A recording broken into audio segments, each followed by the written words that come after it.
اللہ الرحمن الرحیم۔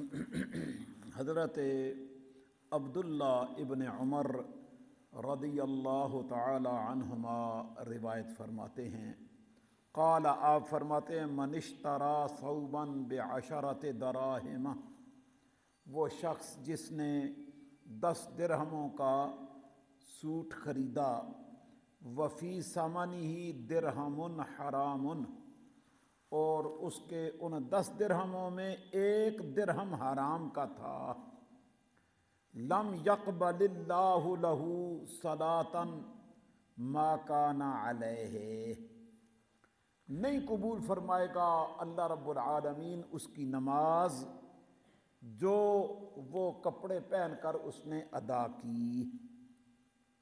ثم ادخل اصبعیہ فی اذنیہ، پھر حضرت عبداللہ ابن عمر رضی اللہ تعالی عنہما نے اپنی دونوں انگلیاں دونوں کانوں میں داخل کیں، فقالا فرمایا سمتن ان لم اکن سمعتہ من رسول اللہ، میرے کان بہرے ہو جائیں اگر یہ جملے میں نے رسول اللہ سے نہ سنے ہوں۔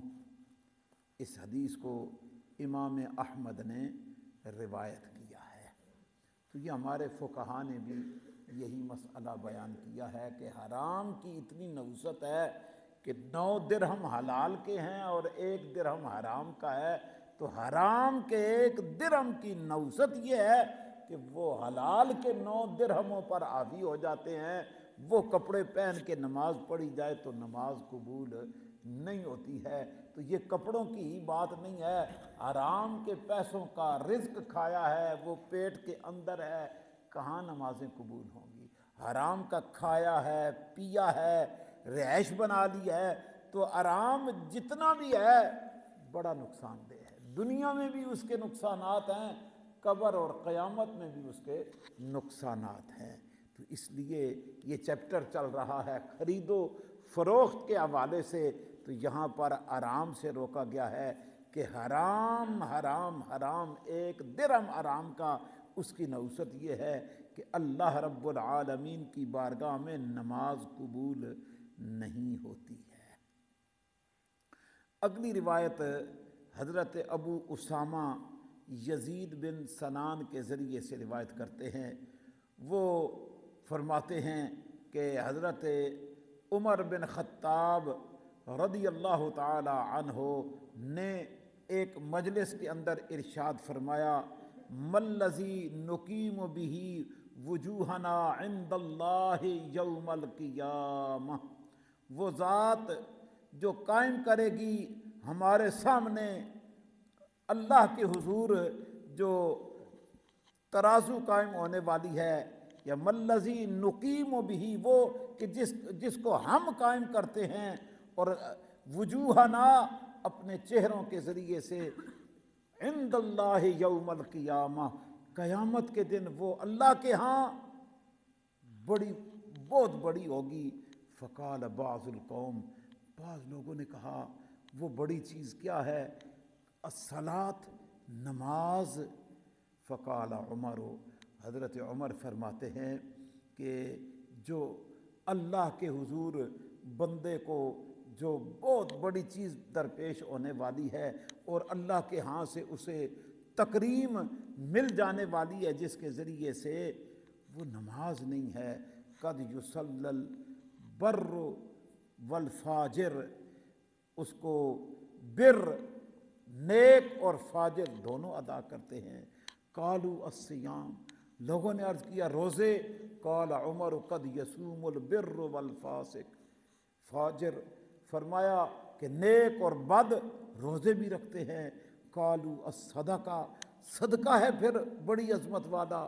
قال عمر، فرمایا حضرت عمر نے قد یتصدق البر والفاجر، صدقہ بھی نیک اور بد کرتے ہیں۔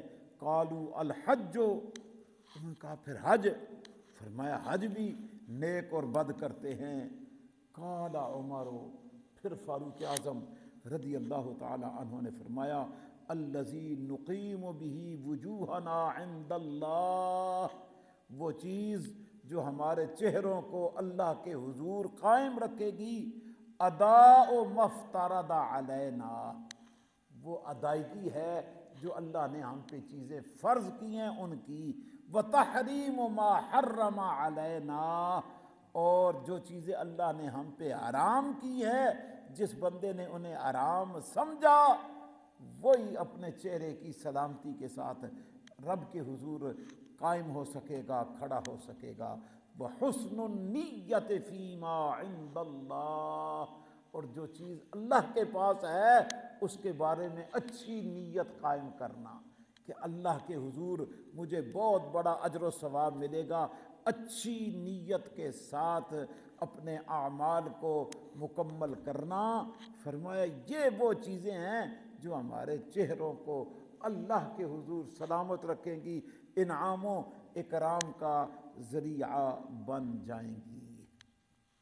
اگلی روایت حضرت سلیمان بن عبد الملک روایت کرتے ہیں، فرماتے ہیں کہ قالا لأبی حازم، انہوں نے ابو حازم رحمہ اللہ سے عرض کی، ای الاعمال افضل، حضرت اعمال میں سب سے زیادہ فضیلت والے کون سے ہیں؟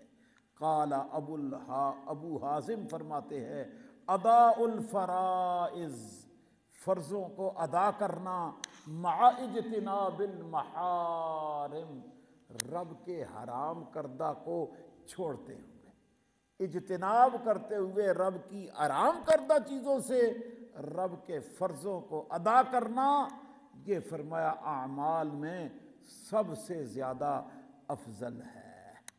یہاں ان احادیث کے اندر ہم نے خرید و فروخت کے حوالے سے حلت و حرمت، جائز اور ناجائز کی جو کیفیات ہے وہ سیکھی ہیں۔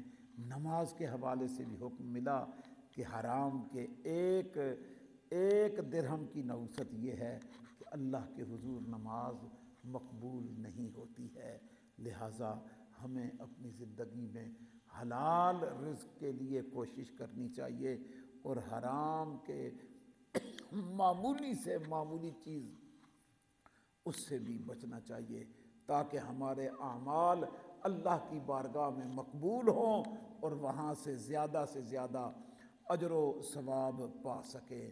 اللہ کریم ہمیں نبی رحمت صلی اللہ علیہ وآلہ وسلم کی تعلیمات پر عمل کی توفیق عطا فرمائے۔